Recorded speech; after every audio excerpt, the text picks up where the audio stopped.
Hello everyone, आज हम बात करेंगे आपके पेपर 5B के बारे में, health, physical and yoga education. मैंने ऑलरेडी पार्ट 1 एंड 2 डिस्कस कर लिया है। Now we'll discuss part 3। Question number 1, communicable diseases are those which are transmitted from one person to another directly. Second, transmitted from one person to another indirectly. Transmitted from one person to another either directly or indirectly. D, none. So इसका correct answer होगा कि जो communicable diseases होती हैं वो चाहे direct veg से हो चाहे इनडायरेक्ट वेज से हो।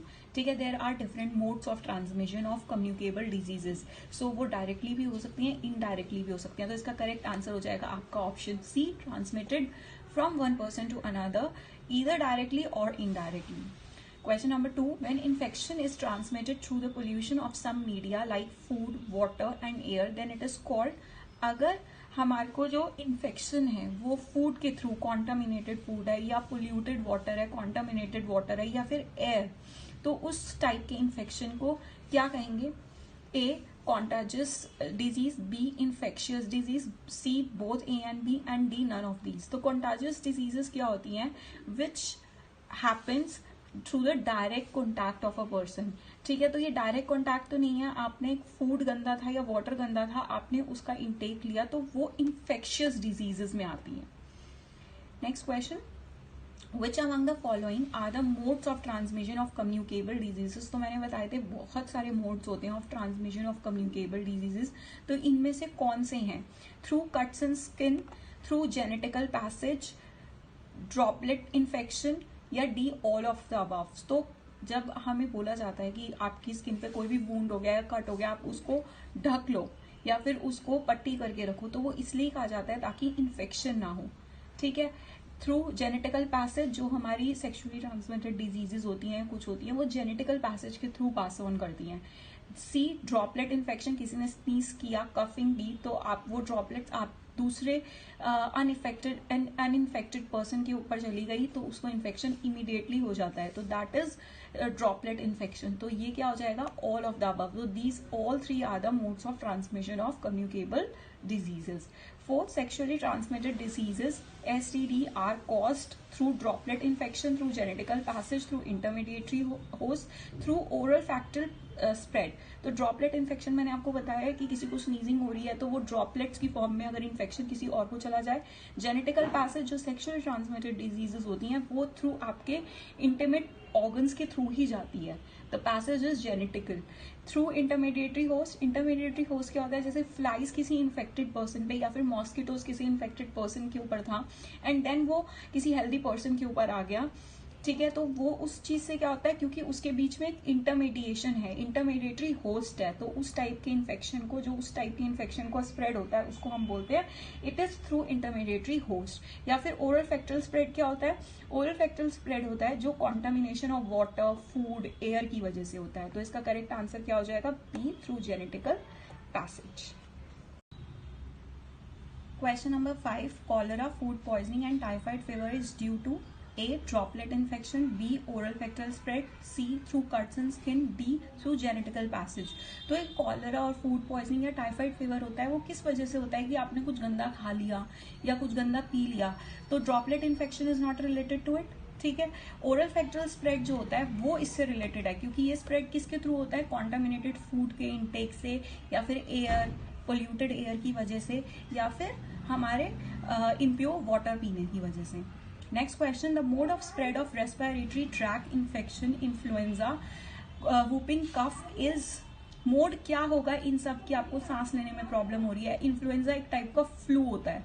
ठीक है, वूपिंग कफ है। तो आजकल अगर आप देख रहे हैं तो अगर हम ये कोविड की भी बात करें तो रेस्पिरेशन में प्रॉब्लम होती है, कफ होता है, स्नीजिंग होती है, तो ये सारे किस वजह से होते हैं? हमें मास्क की एडवाइस क्यों दी जाती है? क्योंकि it is through the mode is droplet infection, कि आप उसके कॉन्टैक्ट में आएंगे एंड वो ड्रॉपलेट्स अगर आपके ऊपर चले गए तो उससे क्या होगा? आपको इन्फेक्शन हो जाएगा, कोविड हो जाएगा। So these all are due to the droplet infection. अगर बी की बात करें, ओरल फेक्टल स्प्रेड, तो वो कॉन्टामिनेशन ऑफ फूड, एयर या वाटर की वजह से होता है।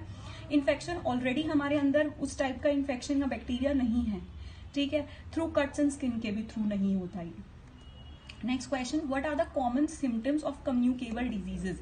जो वन पर्सन टू अनदर जाती हैं, उन डिजीजेस के कॉमन सिम्टम्स क्या होते हैं? A shivering, B rise in temperature, C headache vomiting, D all of the above. So कपकपाहट भी होती है, शिवरिंग, राइज इन टेम्परेचर, आपका टेम्परेचर भी हाई हो जाता है, हेडेक एंड वॉमिटिंग भी होती है। So all these are the symptoms of communicable diseases, जो कि वन पर्सन टू अनदर होती है।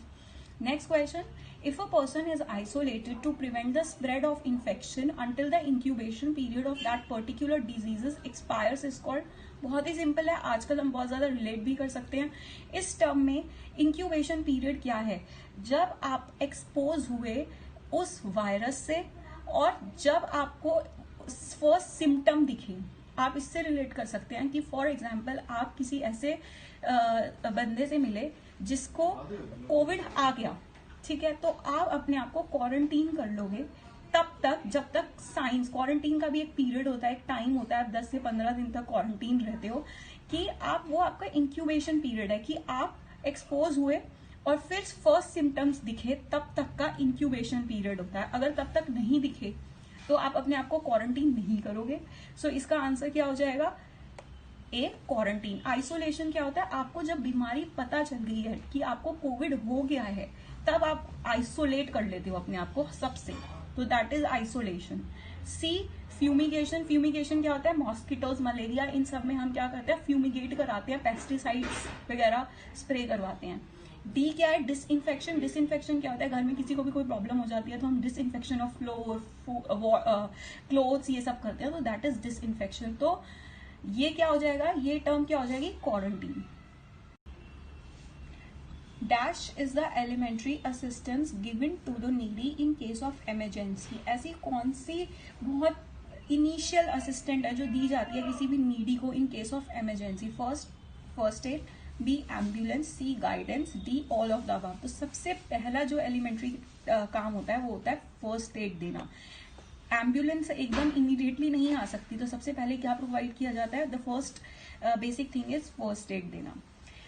Question number 10, what is the ABC of first aid? First aid में बोला जाता है कि अ पर्सन शुड हैव, जो फर्स्ट एड आपको दे रहा है, किसी इंजर्ड पर्सन को दे रहा है, उसको एबीसी ऑफ फर्स्ट एड आना चाहिए। वो क्या होता है? First, airway breathing circulation, B assistant breathing circulation, C awareness, bitterness, coverage, D none. तो सी और डी तो है ही नहीं, ठीक है। ए जो है एयरवे, सबसे पहले जो दिया जाता है वो बोला जाता है कि एयर उसके पास पहुंच रही हो। अगर बहुत ज्यादा क्राउड इकट्ठा हो गया है तो भी प्रॉब्लम होती है, तो सबसे पहला एक एक्सपर्ट पर्सन क्या करता है, जो फर्स्ट एड प्रोवाइड कर रहा है, वो एयर आने देता है उस पर्सन तक, ऐसे नहीं कि उसको सफोकेटेड फील हो। Next step breathing. Breathing check करता है, क्या डायग्नोज करता है कि क्या उसकी ब्रीदिंग प्रॉपरली हो रही है। C circulation. Circulation blood flow check करता है, पल्सेस, हर रेट चेक करता है कि क्या उसको सांस लेने में प्रॉब्लम हो रही है, क्या ब्लड सर्कुलेशन हो रहा है। अगर नहीं हो रहा तो वो फर्स्ट काम क्या करता है? सीपीआर प्रोवाइड कराता है। नेक्स्ट क्वेश्चन, तो इसका आंसर हो जाएगा हमारा ए। नेक्स्ट क्वेश्चन, सीपीआर इज, जो मैंने आपको बताया था कि थर्ड स्टेप में वो सीपीआर प्रोवाइड करता है।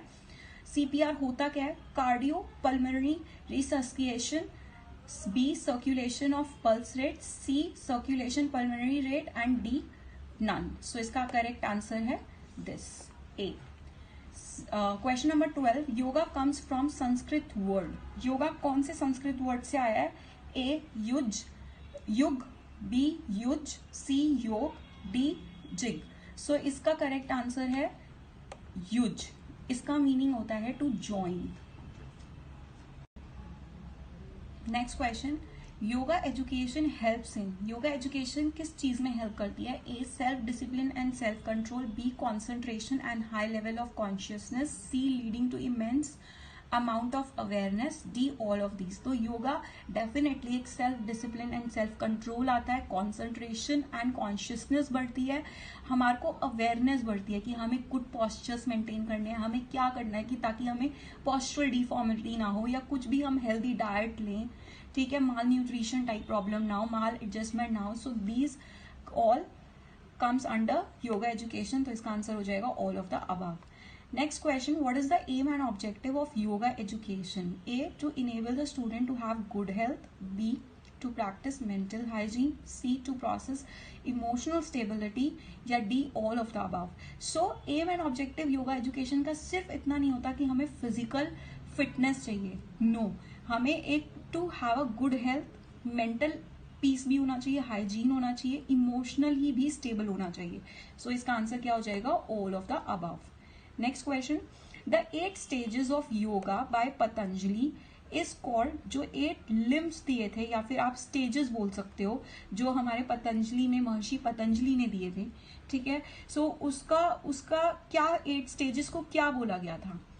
ए Ashtanga yoga, B Raja yoga, C both A and B, D none of these. तो इसको अष्टांगा योगा कहा गया था और इसको रजा योगा भी कहा गया जाता है, रजा योगा या फिर अष्टांग योगा, जो कि 8 स्टेजेस या 8 लिम्स ऑफ योगा होते हैं जो कि महर्षि पतंजलि ने दिए। तो इसका आंसर हो जाएगा, ये थोड़ा सा ट्रिकी है क्योंकि अष्टांग योगा को रजा योगा भी कहते हैं। तो इसका आंसर हो जाएगा बोथ ए एंड बी।